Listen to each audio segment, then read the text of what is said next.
Hello అండి రాహుల్ గారు. Hi అండి. అల్లు అర్జున్ గారు మరో అరుదైన ఘనతను సాధించారు.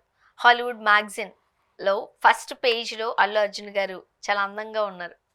రైట్, ఏం చెప్తారు? హార్డ్ వర్క్ నెవర్ ఫెయిల్స్ అనేది ఉంటారు. In despite of your attitude, your behaviour, నువ్వు ఉండే తత్వం, నువ్వు పెరిగిన ఎన్విరాన్మెంట్ ఇవన్నీ పక్కన పెడితే నిన్ను ఒక అదృష్టం వరించింది అంటే ఊరికనే కాదు కదా. మనం ఎంత కష్టపడితే అదృష్టం వస్తుంది. దాన్ని విమర్శించడానికి ఉండే వాళ్ళకు లేని అదృష్టం అవతల వాళ్ళకి దక్కింది. నేను ఎవరి గురించి మాట్లాడుతున్నానంటే 1930లో స్టార్ట్ అయిన ఈ హాలీవుడ్ రిపోర్టర్ అనే మ్యాగజైన్ మీద ఎక్కువగా బాలీవుడ్ నటులు, హాలీవుడ్ నటులే ఉండేవాళ్ళు. It's a Hollywood reporter, it's an Hollywood magazine. దాని మీద ఇండియన్ సూపర్ స్టార్స్ని పెట్టడం అనేది రీసెంట్గా స్టార్ట్ అయింది, ఒక 30 ఏళ్ళు. ఆ ముందు నుంచి అనిల్ కపూర్, అమితాబ్ బచ్చన్, ఐశ్వర్య రాయ్ బచ్చన్, ప్రియాంక చోప్రా, దీపికా పడుకోన్, రణ్వీర్ సింగ్, రేఖా గారు, లతా మంగేష్కర్జీ, ఇలాంటి వాళ్ళకు ఉండేవి. తెలుగు నుంచి నీకు అంత అదృష్టం రావాలి అంటే మన సినిమాలు ఆ స్థాయికి వెళ్ళాలి కదా. ఆ స్థాయికి ఎవరు తీసుకుని వెళ్తున్నారు? డైరెక్టర్లు తీసుకుని వెళ్తున్నారు. ఇప్పుడు అల్లు అర్జున్ గారు పుష్ప 2, పుష్పతో నేషనల్ అవార్డు వచ్చిందని చాలామంది ఏడ్చారు. వాడికి ఎందుకు వచ్చింది నేషనల్ అవార్డు అని. ఏడ్చిన వాళ్ళల్లో పెద్ద పెద్ద వాళ్ళు కూడా ఉన్నారు పేర్లు. ఎందుకు ఏడుస్తారంటే అవతలోడికి వచ్చింది, నేను ఇన్ని సినిమాలు చేశాను, నేను 100 సినిమాలు పైన చేశాను, నేను 50 సినిమాలు పైన చేశాను, నాకెందుకు రాలేదు, వాడికి ఎందుకు వచ్చింది అని ఆ జలస్ ఫీలింగ్ అనేది ఎవరికైనా ఉంటుంది. ఆ జలస్ అనేది పాజిటివ్ జలస్ ఉండాలి. అంటే ఏంటి? ఓహో, నేను ఎంచుకున్న కథలు అంత స్థాయిలో వెళ్ళలేదేమో, నేను ఆ సినిమాలు రిలీజ్ అయిన టైంలో ఉండే ఆ కల్చర్, ఆడియన్స్, ఆ టేక్అవుట్ ఉంటుంది కదా, ఆడియన్స్ నుంచి కొంచెం తీసుకుంటాం కదా, అవి ఆ రేంజ్లో వెళ్ళలేదు. పుష్ప 2 అనేది డైరెక్టర్ రాసుకున్న ఒక కథ. అంటే ఎర్రచందనం దొంగిలించే ఒక దొంగ ఎట్లా ఎదిగాడు, ఆ ఫ్యామిలీకి వారి పేరు, ఇది ఫిక్షన్ కథే కదా, వాడు రాసుకున్నదే కదా, అది నిజంగా జరిగిన స్టోరీ అని ఎక్కడా చెప్పలేదుగా. ఎర్రచందనం అనేది తిరుపతి జిల్లాలో స్మగ్లింగ్ చేస్తూ చంద్రబాబు నాయుడు గారి కాలంలో కానీ, వైఎస్ రాజశేఖర రెడ్డి గారి కాలంలో కానీ, ఆ హయాంలో చాలా పోయాయి. జగన్ గారి కాలంలో అయితే అసలు మొత్తం బ్యారికేడ్స్ కూడా ఓపెన్ చేసేసి తీసుకుపోయారని మాట్లాడారు. సో అలాంటిది ఆ సినిమా ఆ ఎర్రచందనం బేస్ చేసుకొని అల్లు అర్జున్ గారి మీద ఒక క్యారెక్టర్ మంచిగా రాసుకున్నాడు, ఒక 4-5 ఏళ్ళు కూర్చొని. ఇప్పటి నుంచే కాదు, ఎప్పటి నుంచో ఆర్యా నుంచి మొదలు పెడితే ఇప్పటికి మొదలైంది. అది ఇప్పటికి ఇంకా ఉంది. దీని మీద ఎన్ని పార్ట్స్ తీస్తానో నాకే తెలియదు అని డైరెక్టర్ అంత బాగా చెప్పాడు. దీంట్లో అల్లు అర్జున్ గారికి అంటూ సపరేట్ ఫ్యాన్ బేస్ ఎప్పటి నుంచి ఏర్పడింది? జులాయి ఆ రేంజ్ నుంచి అల్లు అర్జున్ గారి దేశముదురు ఇలాంటివి సినిమాలతో ఆయనకుంటే సపరేట్ ఫ్యాన్ బేస్ ప్రపంచవ్యాప్తంగా ఏర్పడింది. ఎక్కడ? జపాన్, ఇండోనేషియా, మలేషియా, చైనా, కొరియాలో కూడా అల్లు అర్జున్ గారి సినిమాలు చూస్తారంటే ఆలోచించండి. అవును. దాని తర్వాతే కదా ప్రభాస్ గారు బాహుబలి అని, అదని ఇదని, RRR అని చెప్పి వేరే వేరే భాషల్లో చేసుకున్నారు. కానీ దానికి ముందేగా ఇవన్నీ దేశముదురు, జులై, ఇవన్నీ కూడా కొన్నేళ్ళ బ్యాకేగా. సో ఆ సినిమాలు అక్కడికి వెళ్ళి సుస్థిర స్థానాన్ని సంపాదించుకున్నాయంటే ముఖ్య కారణం డైరెక్టర్ రాసుకున్న కథకి నేను జీవం పోస్తున్నాను, ఇంక జీవించేస్తాడు. అందుకు అల్లు అర్జున్, అది హార్డ్ వర్కేగా. మరి ఎంత కష్టపడి ఉంటే నేషనల్ అవార్డు, తర్వాత ఇప్పుడు హాలీవుడ్ రిపోర్టరు, మళ్ళీ ఇప్పుడు పుష్ప 2ని ఆస్కార్ లెవెల్లో తీసుకుపోవాలి అని చెప్పి పుష్ప 2ని రెండిటిని తీసుకొని వెళ్ళాలి అని చెప్పి వీళ్ళు ట్రై చేస్తున్నారు.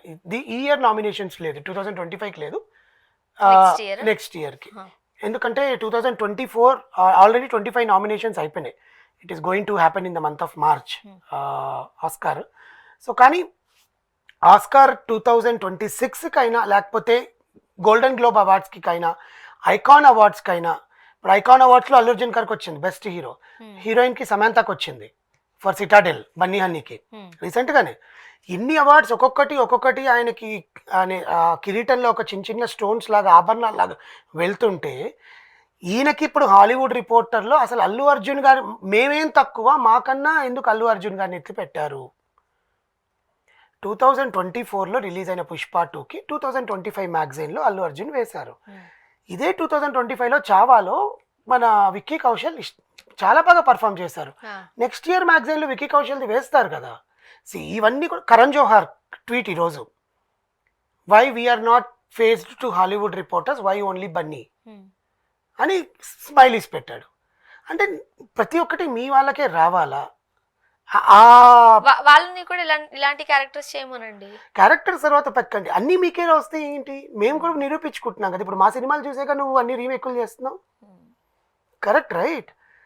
ఎందుకు నువ్వు RRRని అక్కడ ప్రమోట్ చేసావు? కానీ ఎంత కాదు అని అనుకున్నా ఈ పాలిటిక్స్ అనేవి ఉన్నాయి, ఇంకా మనం గర్వించాలి. పాజిటివ్ పాలిటిక్స్ ఉంటే ఎప్పుడు మంచిదేనండి. ఆ కదా? పోటీతత్వం మ్యాండేటరీ. ఉమ్. ఖచ్చితంగా స్పోర్ట్స్ మ్యాన్షిప్ కానీ ఆ పోటీతత్వం ఇప్పుడు మ్యాండేటరీ ఉండాలి. అమెరికా వాళ్ళకిలో మన దేశానికి సంబంధించిన వ్యక్తి ఫోటో అక్కడ ఉంది అని అంటే మనం గర్వంగా ఫీల్ అవ్వాలి కదా. ఆబ్వియస్ గా. అది ఎనీ లాంగ్వేజ్.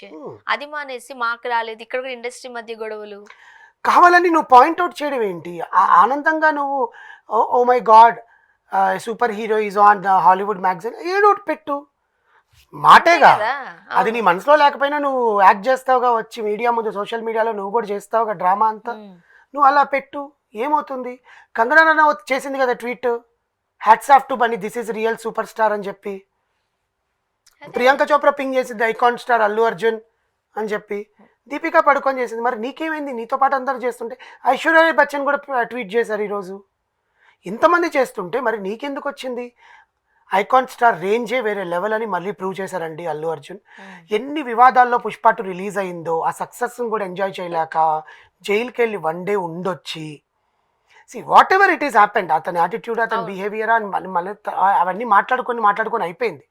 ఇప్పుడు ఎంతమంది ఎన్ని విమర్శించినా మన తెలుగు హీరో, మన south Indian hero Hollywood magazine పైన ఫోటో ఉంది అంటే అది గర్వించదగ్గ విషయమే కదా ఇండస్ట్రీ మొత్తానికి. గర్వించాలి.